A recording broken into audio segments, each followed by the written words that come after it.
Hello students. So today we will discuss about the first group, group 13 or boron family. So all of the p block elements will be referred as a family, and the first element is representative element of the group. That's why they will referred as a name of the first element. That means, as we can see, first element of group 13 is boron. That's why it is referred as boron family. So we have very different type of elements in this group. We have boron, which is a non-metallic and comparatively rare element. And next element to the boron will be aluminium, and we know that aluminium is metal. But it still shows some similarities with boron. And remaining elements of the group, gallium, indium, and thallium, they are they are normal metals. Last element, nihonium, is not naturally occurred element, but it is lab synthesized element, and it is very radioactive, so we do not have much details available for that. So that's why we will not discuss about nihonium in this topic. Electronic configuration of group 13 will be ns2np1. So sequentially, electrons will be filled up in p orbitals. So as we move from group 13 to group 18, we will increase the number of electron in p orbital. If we check the electronic configuration of group 13 element, you will see that first two element, that means boron and aluminium, they have noble gas like core. That means they do not have any additional electrons than the noble gas like electronic configuration. Next element, gallium and indium, they have noble gas like electronic configuration plus d electrons. And then later element, that means thallium, it has noble gas like core plus f electrons and d electrons. Reason for that is, if we check the electronic configuration, then outermost orbit of boron is number 2, and in number 2 we only have s and p orbitals, no d orbitals are present. And next, in aluminium, outermost orbit will be 3. That means electronic configuration will be 3s2 3p1. So 3d orbital will be present in aluminium, but it will be empty, so no need to mention it. So that's why no other electrons are present. Later, if we move in gallium, then it is number 4, and indium, then it will be number 5. That means outermost orbit of gallium is 4, and for indium it is 5. So if it has fourth orbit, that means its inner 3d orbit will be fully filled. So gallium contains 3d10 in addition to noble gas like electronic configuration. In indium you will have 4d10 because it has fifth orbit. Similarly, in thallium, outermost orbit will be number 6.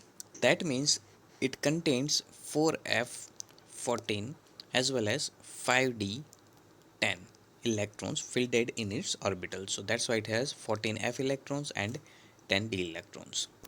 Electronic configuration of these groups are comparatively more complex than the previous group, that means group 1 and 2 or s block elements.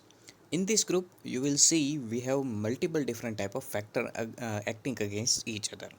Some of the factors gives specific type of properties, and some of the factors will try to reduce those properties, and that's why you will see irregularities in properties. Speaking of irregularity, first, atomic radiuses are irregular in this case.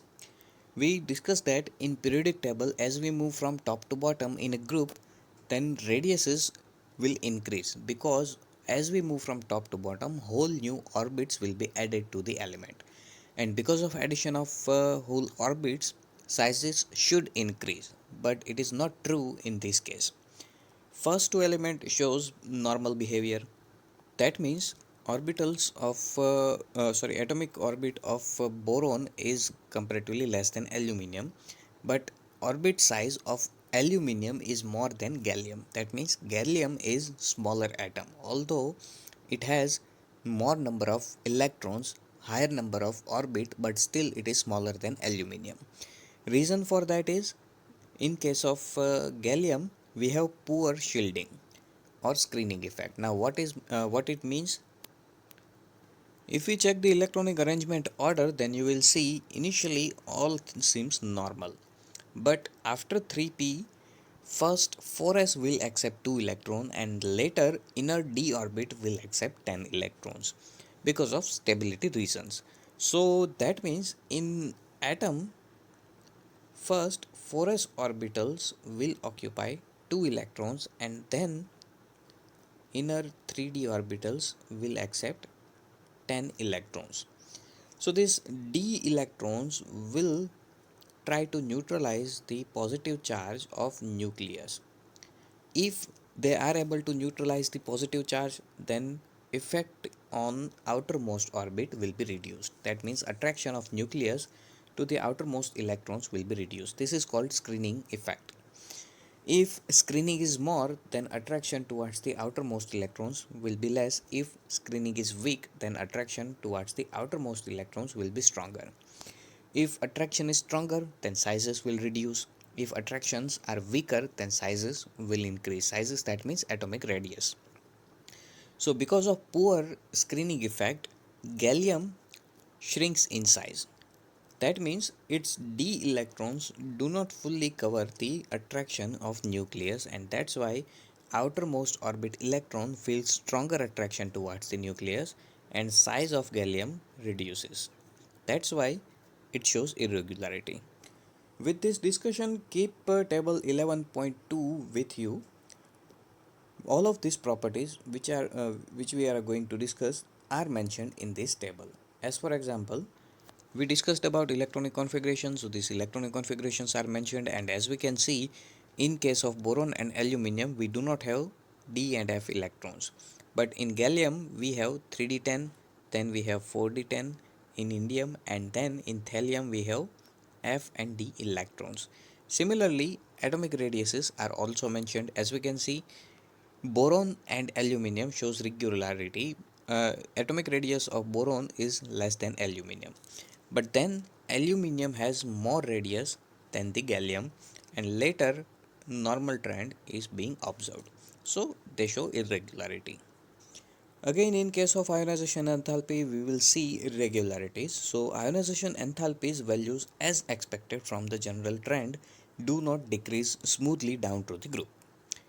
Reason, same reason as we discussed in previous point. Because of poor shielding, stronger attraction will be there, and that's why removal of electron becomes difficult, and that's why they show irregularities. And as mentioned, we can see irregularities between the value of aluminium and gallium and between the indium and thallium. And as mentioned, reason is inability of d and f electrons, and that's why because of their inability, low screening effect lead to higher ionization enthalpy. Because of poor screening effect, outermost electrons feel stronger attraction. That's why removal of those electrons becomes hard and it increases ionization enthalpies. And order of ionization enthalpy will be always as mentioned. First ionization enthalpy of given element will be lower than second, and second will be lower than third. It is true for all of the element present in periodic table without any exception. So ionization enthalpy trend are mentioned here. We will discuss about the first ionization enthalpies. So boron has highest ionization enthalpy, and it is obvious. It is electronegative element. So usual behavior of electronegative element is strongly attract electrons, and that's why removal of electrons are difficult. And second point, boron is smallest element of all of these. That's why it has less distance of outermost electrons and nucleus, and that's why electrons feel stronger attraction and removal becomes difficult. As we move from boron to aluminium, we can see ionization enthalpy decreases. Then as we move from aluminium to gallium, as we can see, ionization enthalpy of gallium is more than aluminium. Reason is gallium has comparatively higher radius than aluminium. Lower radius than aluminium, as discussed earlier. Because of poor screening, size of gallium is reduced. Smaller size, that means less distance that means stronger attraction. That's why removal of electron becomes difficult and it increases ionization enthalpy. As we move from gallium to indium, again normal trend is observed. Gallium has higher enthalpy than the indium, and it should be normal behavior. But between last two element, again opposite behavior is being seen. with same reason, because of poor screening. As we can see, radius difference between thallium and indium is negligible. It is only 3 pm, which is negligible. If we compare their number of electrons 49 and 81, then in in this difference 3 pm difference is negligible, so it simply represents thallium has more number of protons in nucleus, which provides stronger attraction towards the outermost electrons present in 6s2 and 6p1 orbitals, and removal of these electrons becomes difficult, which increases ionization enthalpy. Now, if we talk about electronegativity, again some mismatch or irregularities are being observed. First two elements shows regularity, that means boron has higher electronegativity than aluminium, and then it will start increasing. Simple reason, because of irregularity in sizes, they show irregularity in electronegativity. All of the irregularities can be explained because of poor screening effect. Poor screening effect will lead us to different type of irregularities in sizes, and because of different sizes or irregularity in sizes, electronegativities increases, ionization enthalpies also shows irregularity. So all of the factors or properties are irregularities are because of their poor screening effects. And let's talk about the physical property. Now, boron is non-metallic and the rest of the elements are metallic. All of them are in solid state. So these are the common things about them. Now, one odd thing about one of the element is, if we see the gallium, then melting point of gallium is 303 Kelvin. So it is very low temperature for metal. So 303 Kelvin, that means 30 degrees Celsius. It is very low temperature, even lower than our regular body temperature. Normal body temperature is nearly 37 Celsius. So that means at a slightly elevated temperature or in summer season, gallium will be present as liquid form. Just like the mercury, gallium will be in liquid form at slightly higher or elevated temperature. Or even you can melt this metal with your body temperature. By just holding the piece of gallium metal in your hand, you can melt it. Or by simply adding the piece of metal in warm water, we can even melt it. So its melting point is quite low, but its boiling point is 2676 Kelvin, which makes it a useful material for measuring high temperatures.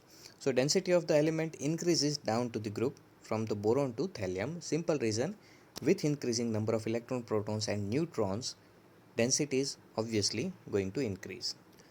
All of the different type of properties are mentioned in this table, so if you find any difficulty regarding to these tables and values, feel free to ask about it. We can discuss them in detail, and in next lecture we will discuss about the chemical properties of these elements.